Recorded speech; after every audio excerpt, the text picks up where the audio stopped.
Hi, I'm Alan Ross, and we are at Distributech 2025. We've got interviews with thought leaders, and we'd love for you to see what we've done here. Hey, thanks for joining us.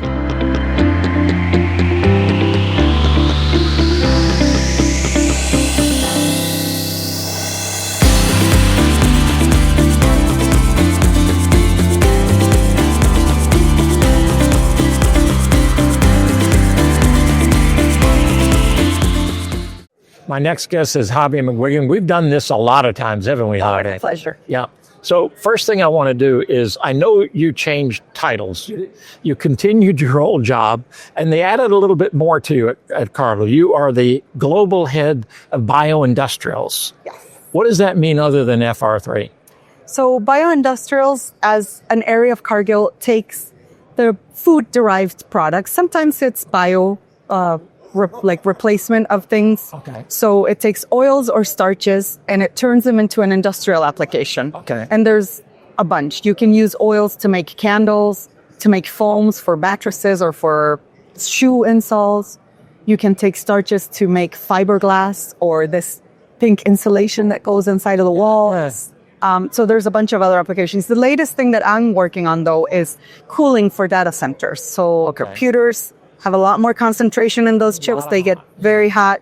So cooling those down is a new area for the oils, for these bio-based oils. Okay, so that's a lot more responsibility, especially the part for data centers, because overheating in data centers and cooling system for data centers has its own set of problems because they can't get enough power. They can't get enough power, and it takes more power to actually cool down the equipment to power it.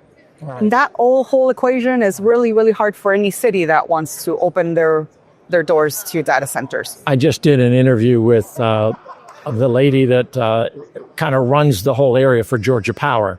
And she was brilliant, and she did a speech, and then I talked to her, and she held up her cell phone. And she said, the amount of power that it takes to run a Google search on here, it's 1,000 times more powerful when you do an AI search. Oh, yeah. It takes that much more power. That's why these data centers need so much more power. That's why these chips are getting a higher and higher concentration of watts per chip, and then they're trying to make them smaller for efficiency, and that generates a lot of heat. Okay. Well, new job, new title, more work for you. Let's switch to FR3. One of my, if I could, I'd say I'd have FR3 in my blood. I used to say I have transform oil in my blood. You do. But now it's FR3. There's a lot of things changing in the industry.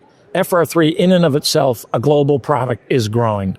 I think you said earlier that the utility industry is accepting it, and we're finding that FR3 now works with larger transformers. Mm-hmm. So the scale keeps going.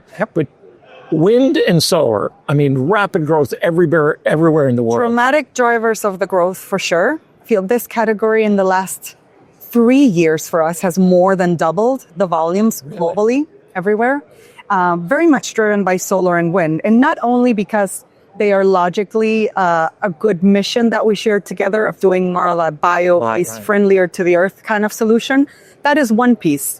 But effectively, there's proven cases in both solar and wind, and we've done now new papers about it. This is new information sharing for you, where inverters in solar and wind, they generate these waves to transformers. Right. Then you generate harmonics. Yes. Harmonics generate partial discharge, and you get hydrogen. Yes.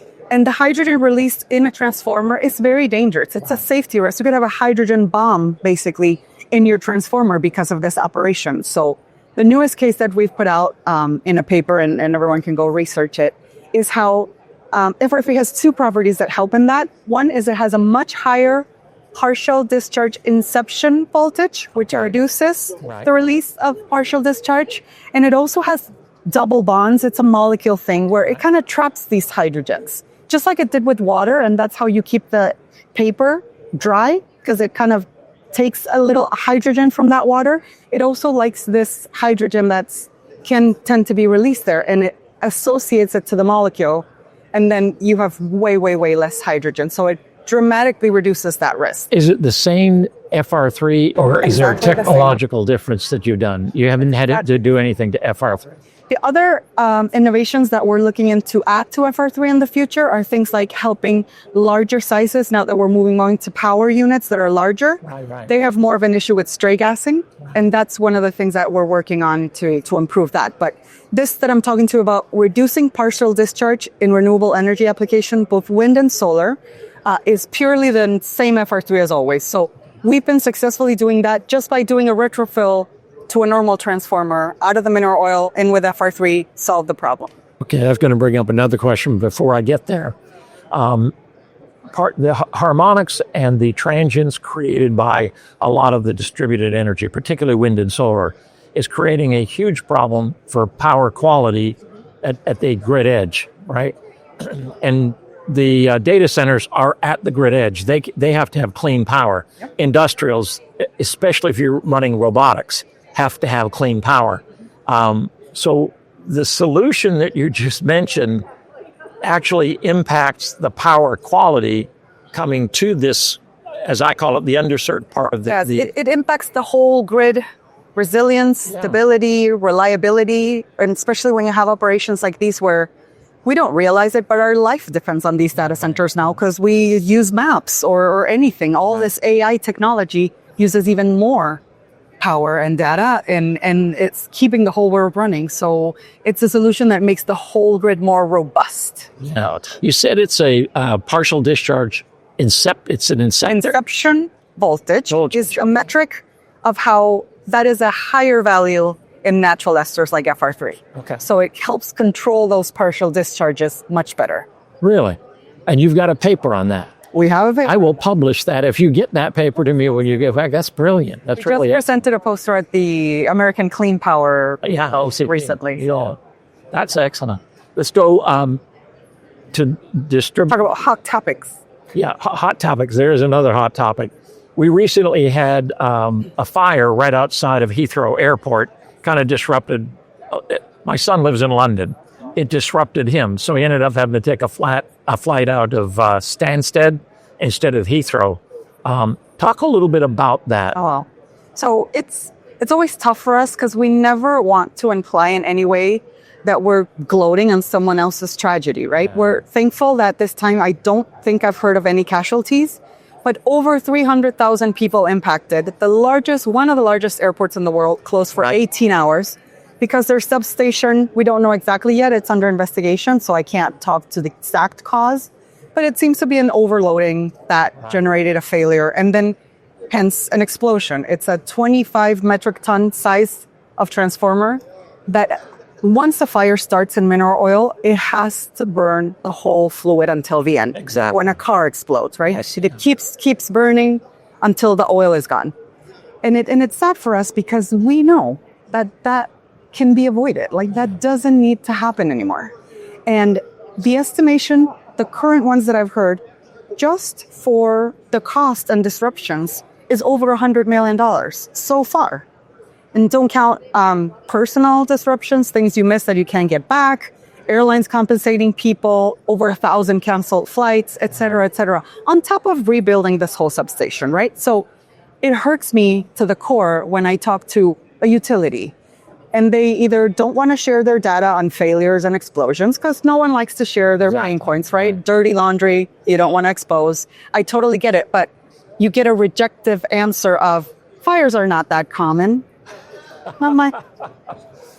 Until they happen. Right. And then the cost that you have for the disruption of power to people, to a city, or in this case, a giant airport, is huge. And the biggest point is it can't be avoided. It doesn't need to keep happening. You know, in the reliability world, we look at risk factors, right? And we take the likelihood of a failure, and we multiply that times the cost of the failure, but we don't multiply it by the total cost. Mm-hmm. We multiply it by the cost of replacing the transformer. Right. But the total cost of the failure is the $100 million. It's got to be much more than that because an airline, when you shut an airport down for 18 hours, there was a failure in Atlanta. It was a cable failure in Atlanta. It shut the Atlanta airport, which is one of the largest in the world, for a little over 24 hours. The cost to Delta alone was almost $1 billion. Think about that.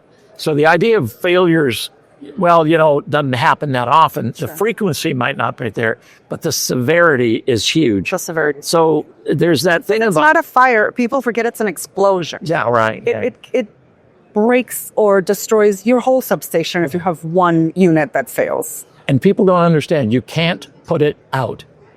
All you do is can contain it. Right.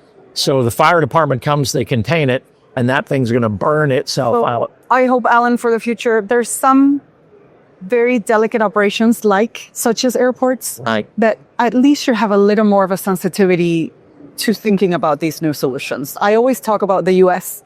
in a very getting it close to my heart about state parks.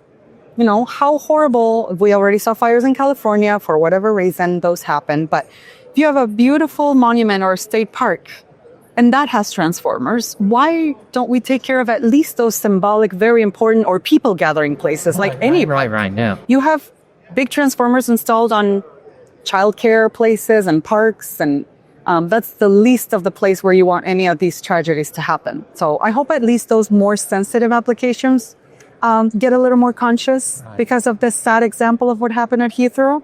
In general, no one likes to lose power, and we're all exposed to it, but at least some applications I feel are more sensitive than others, and I hope we do some progress in those. Is the insurance industry helping in that? Or because they've helped a lot by saying, hey, if you've got something inside, if you've got something near water, whatever, because there's a lot of that too. They are. I'll tell you, part of the growth of natural esters and specifically FR3 in the last years has been a lot more of that consciousness and a bit of an industry help. So there's more people now that have lived the benefits and they stop feeling like guinea pigs just trying this new thing. It's still the new kid on the block, but there's almost 30 years now of experience. So I think the wave is turning for sure. So as the global head of the bioindustrials, what's next for you and what's next for Cargill? So we are, like I told you, working on some improvements for maybe a future version of FR3 only dedicated to power units with stray gassing control. That's one of our possibilities.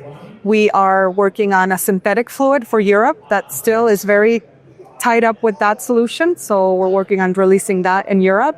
And overall, we're dramatically expanding our footprint. We are going from 7 plants to almost 10 in the next 2 years, and then doubling the size of the ones we already have. Wow. So it's just a fast-paced expansion. And trying to work closer with insurance companies, kind of like FM Global and all those insurance companies. I feel those could be our best allies to really tell this story in a joint way, where again, these accidents don't need to happen.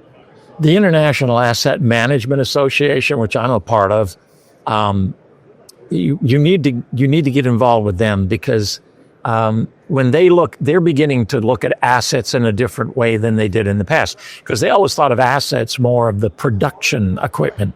They didn't think of the electrical equipment, and I think that's why we have such an aging infrastructure, such a problem. But asset management today is changing the way they think about it. So asset managers are changing their thought process. So I encourage you to get involved with the International Asset Manager Association. So much work, not enough time, but yes, thank you. I think that's a great possibility. And they have, I think, a conference coming up in Edinburgh, which is my hometown. I'll see you in Edinburgh if you do get involved with it. Okay. See you then. Javi, thank you so much. I appreciate it. Always a pleasure. Thank you so much.